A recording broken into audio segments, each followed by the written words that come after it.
हमें विपक्ष की कुत्सित मंशा को भी देखना होगा, जो अभी हाल ही में इस लखनऊ के अंदर देखने को मिला। उत्तर प्रदेश की सुरक्षा एजेंसियों ने जिस तरीके से देश के खिलाफ षड्यंत्र रचने वाले आतंकी संगठनों को अपनी गिरफ्त में लिया और तब एक जिम्मेदार नेता के द्वारा यह बयानबाजी की जा रही है कि हमें उत्तर प्रदेश शासन पर और प्रदेश की सुरक्षा एजेंसियों पर विश्वास नहीं, या आखिर किस मंशा को प्रदर्शित करता है।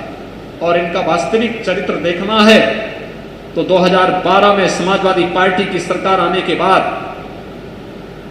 उस सरकार का जो कोई फैसला था, तो पहला फैसला था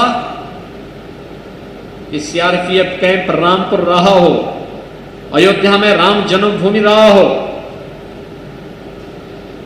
अयोध्या, काशी और लखनऊ की कचहरियों पर जो आतंकी हमले हुए थे, इन आतंकी हमलों के लिए जिम्मेदार आतंकवादियों के मुकदमों को वापस लेने की कुत्सित मंशा उस सरकार की वास्तविकता को प्रदर्शित करता है। और अगर कल समाजवादी पार्टी के लोग आगरा में पाकिस्तान के समर्थन में नारेबाजी करते हैं, तो आप स्वयं अनुमान कर सकते हैं कि देश और प्रदेश की सुरक्षा के बारे में इनके पास किस प्रकार का ब्लूप्रिंट है। यह इस चीज को बताता है कि लोग वोट बैंक के लिए राष्ट्रीय सुरक्षा के साथ खिलवाड़ करने में कोई परहेज नहीं करते। इनके लिए राष्ट्रीय सुरक्षा कोई मायने नहीं रखती है। ये हर एक उस मुद्दे को राजनीतिक तंग दायरे में देखना चाहते हैं जो संवेदनशील हैं, राष्ट्रीय सुरक्षा के लिए अत्यंत महत्वपूर्ण हैं। उन मुद्दों को भी संकीर्ण दायरे में देखने का प्रयास करते हैं और हम सबको इसके प्रति सचेत रहना होगा, सदैव सचेत रहना होगा। आप जानते हैं, लव जिहाद के खिलाफ हमारी सरकार ने विगत वर्ष ही एक सख्त कानून बनाया था और कैसे कैसे चेहरे छद्म नाम से हमें जो आशंका थी, वह आशंका सच साबित हो रही है। जब आप देख रहे होंगे जगह जगह इस प्रकार के नमूने निकलते हुए दिखाई दे रहे हैं कि कैसे छुप करके उन लोगों के द्वारा समाज में विस्फोमन करके, दुष्प्रचार करके और पूरी व्यवस्था के साथ खिलवाड़ करने की कुत्सित चेष्टाएं होती रही।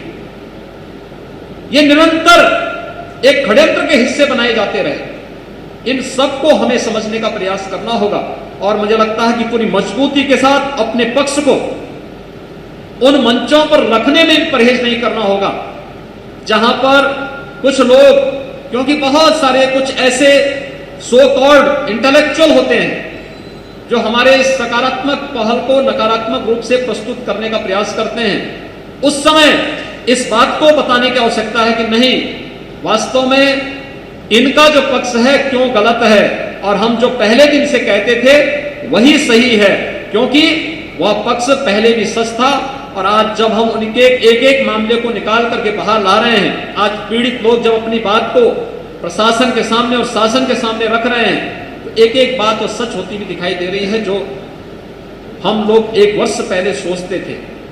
जब हम लोग उस प्रकार का ऑर्डिनेंस और एक्ट लेकर के आए थे, उस समय जो आशंकाएं व्यक्त की जा रही थी, उस समय की उस आशंकाओं को आज हम लोगों ने उस प्रकार की घटनाओं को पर्दाफाश करते हुए एक बार साबित किया है कि नहीं, हमारा पक्ष पहले भी सच था, आज भी हमारा पक्ष सच है और हम अपने इस पक्ष को लेकर के आगे भी बढ़ेंगे। भाइयों बहनों, पिछले 4 वर्ष के दौरान आपने प्रदेश के अंदर और 7 वर्ष के दौरान देश के अंदर राजनीति के एजेंडे को बदलते हुए देखा है। याद करिए, 7 वर्ष पहले जब प्रधानमंत्री के रूप में आदरणीय नरेंद्र मोदी जी देश के अंदर आए थे, उस समय, उससे पहले क्या स्थिति थी देश के अंदर? उस समय देश के अंदर गरीब, उससे पहले सरकार के एजेंडे के 5 हिस्से नहीं हुआ करते थे। किसान आत्महत्या करता था, सरकार के एजेंडे का हिस्सा नहीं था। गांव विकास का एजेंडा नहीं था। नौजवान सरकार के एजेंडे का हिस्सा नहीं था। महिलाएं सरकार के एजेंडे के हिस्से नहीं थे। ये केवल वोट बैंक तक सीमित हो जाते थे। लेकिन एक एक करके एक एक तबके के लिए जो योजनाएं बनी, ये कोई छुपी हुई बात नहीं। जब राष्ट्रीय सुरक्षा की बात होती है तो हम लोग ये सुनते रहे हैं कि राष्ट्रीय सुरक्षा के मुद्दों पर भारतीय जनता पार्टी का जो सिद्धांत रहा है कि दल से बड़ा देश, दल से बड़ा देश के संकल्प के साथ भारतीय जनता पार्टी कार्य की और लगातार कार्य कर रही है। हम सत्ता पक्ष में रहे हों या विपक्ष में, लेकिन राष्ट्रीय सुरक्षा के मुद्दे पर भारतीय जनता पार्टी के नेताओं ने, भारतीय जनता पार्टी के कार्यकर्ताओं ने कहीं भी किसी के सामने कोई समझौता कभी नहीं किया और हमेशा अपने मूल्य और सिद्धांतों को लेकर के कार्य करते रहे। लेकिन आज राष्ट्रीय सुरक्षा जैसे मुद्दों पर किस प्रकार की बयानबाजी हो रही है। आपने भी हाल ही में 2 प्रकार के षड्यंत्र देखे होंगे।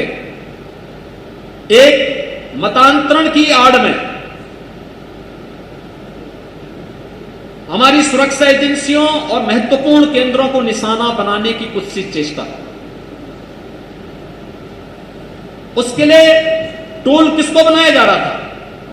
मूक बधिर बच्चों को, मूक बधिर बच्चों को निशाना बना करके, उन्हें मतांतरित करके, जिहादी उन्माद से भर करके, फिर अपनी ही व्यवस्था के खिलाफ उन्हें भड़का करके, उन्हें सुरक्षा के साथ सेंध लगाने के लिए जिस प्रकार के षड्यंत्र हो रहे थे, भाइयों बहनों, एक सामान्य घटना नहीं है, असामान्य घटना है।